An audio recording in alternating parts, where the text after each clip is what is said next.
Halo sobat film, kembali lagi bersama saya di channel Alu Cerita Film. Kali ini saya akan coba menceritakan film horor berjudul Maniak. Film ini mengisahkan tentang seorang pria yang menjual patung manekin, tapi patung tersebut ternyata terbuat dari tubuh manusia. Tanpa banyak basa-basi, langsung aja kita bahas. Tapi sebelum itu, tidak lupa saya doakan kalian sehat selalu ya.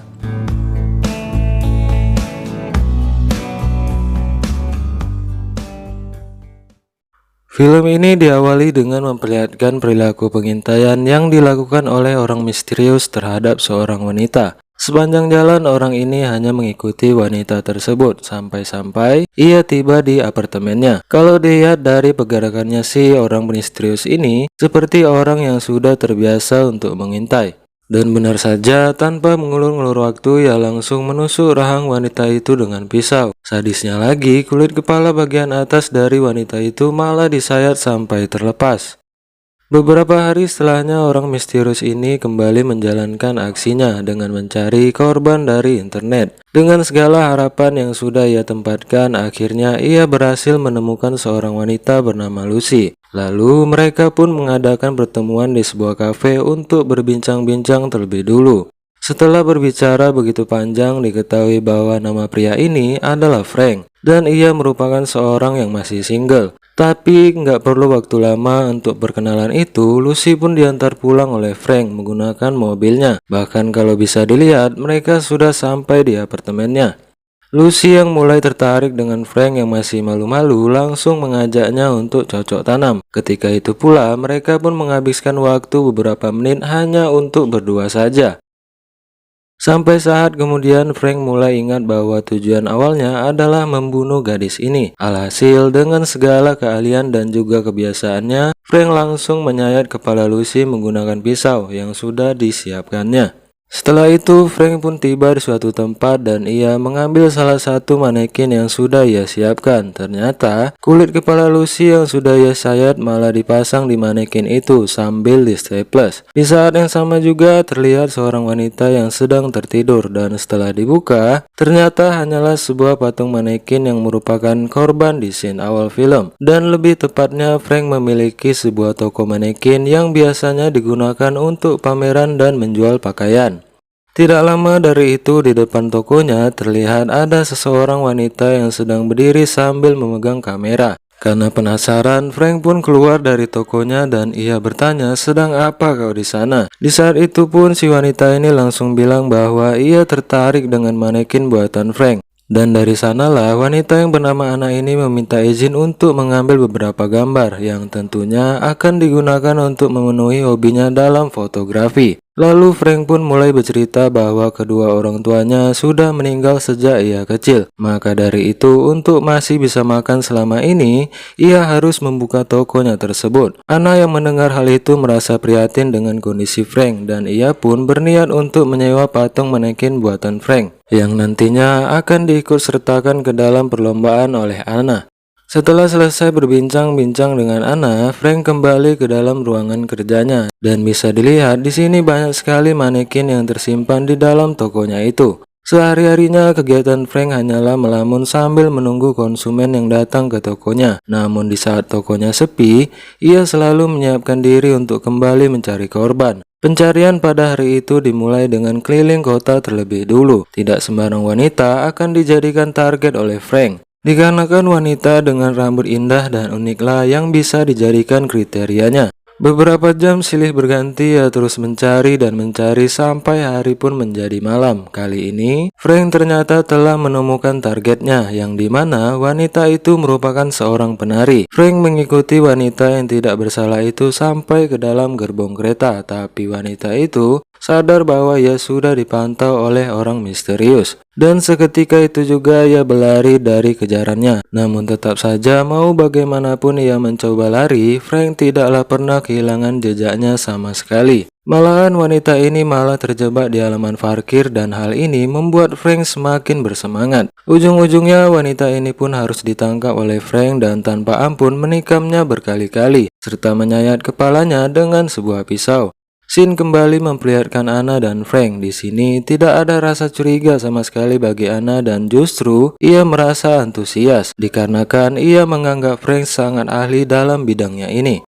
Tidak terasa mereka menghabiskan waktu bersama-sama sampai-sampai hari sudah larut malam. Di saat itulah Frank menyalakan TV-nya dan tersiar sebuah berita mengenai dua wanita yang tewas dengan kulit kepala sudah tersayat. Hanya saja Frank tetap tidak peduli dengan berita itu dan ia membiarkan kulit kepala yang ada di manekinnya terus mengeluarkan darah.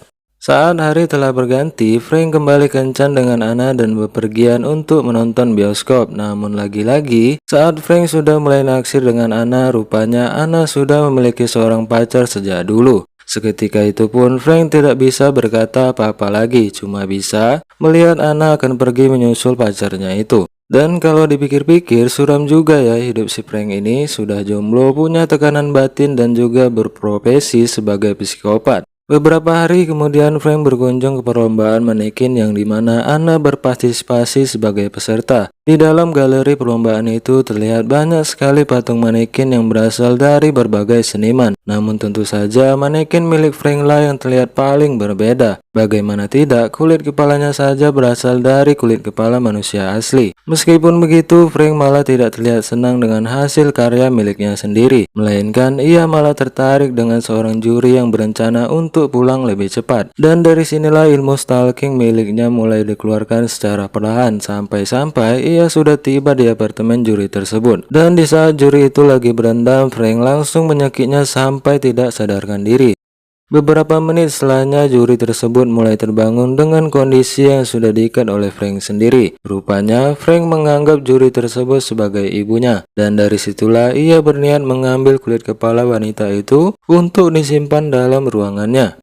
Di pagi harinya, Frank kembali membuka toko dan ia mulai membersihkan segala jejak dari tindakannya semalam. Lalu ia pun menghubungi Anna untuk mengembalikan manekin yang sudah disewa oleh Anna. Tapi Anna berkata ia tidak bisa datang ke toko dikarenakan ia baru saja mendapatkan kabar salah satu juri telah tewas. Singkat cerita, Frank sudah tiba di kediaman Anna dan terlihat pacarnya Anna sedang berada bersamanya. Di saat itu pun pacarnya tidak merasa ada yang aneh dan ia meminta izin untuk pamit terlebih dulu. Kini Frank yang hanya berdua dengan Anna di dalam apartemen mulai genit-genit terhadap Anna dan mengajaknya untuk cocok tanam. Tapi tiba-tiba Frank malah keceplosan dengan berkata bahwa satu-satunya bagian yang ia suka hanyalah rambutnya Anna. Seketika itu pun Anna mulai menyadari sesuatu yang tidak beres dengan diri Frank. Ditambah lagi dengan pemberitaan yang baru saja ia dengar bahwa juri perlombaan tewas dibunuh dengan keadaan tanpa kulit kepala bagian atas. Tapi tetap saja Frank tidak tinggal diam pada saat itu. Bahkan dengan segala pikiran sadisnya, ia mengancam Anna untuk tidak berteriak sama sekali. Benar saja, secara tiba-tiba pacarnya Anna ternyata tidak benar-benar pulang. Tapi ujung-ujungnya ia malah harus tewas dengan pisau daging yang menancap di mulutnya itu. Hal ini membuat Frank emosi dan ia pun langsung mendobrak pintu di sana. Jujur saja saya pun kasihan sama Anna dikarenakan ia juga nggak nyangka kalau foto-foto di depan toko orang bisa berujung malapetaka. Apalagi perlawanan yang dilakukan oleh Anna cenderung sia-sia dan membuatnya berhasil ditangkap oleh Frank. Kemudian waktu pun sudah menunjukkan pukul 4 pagi dan di saat itu pun Frank berencana untuk membawa Anna kembali ke tokonya. Namun beruntungnya Anna tidaklah sebodoh itu dan ia pun langsung menusuk Frank dengan atribut manekin. Di saat itu pun ia mencoba berlari sekencang-kencangnya karena tidak ada lagi kemungkinan bagi dirinya untuk selamat. Beruntungnya lagi Anna mendapatkan tumpangan dari seorang warga sipil yang dimana Anna tidak ragu-ragu meminta pengemudi itu untuk menabrak Frank. Akan tetapi pengemudi yang merasa panik malah tidak bisa lagi mengendalikan mobilnya dan mau nggak mau Anna harus mengalami kesialan sampai terkapar. Ya mau gimana kalau sudah begini, emang sudah nasibnya Anna yang tertimpa sial bertubi-tubi. Dan ujung-ujungnya Frank berniat mengambil kalung milik Anna serta menyayat kulit kepalanya tanpa kasihan sedikit pun.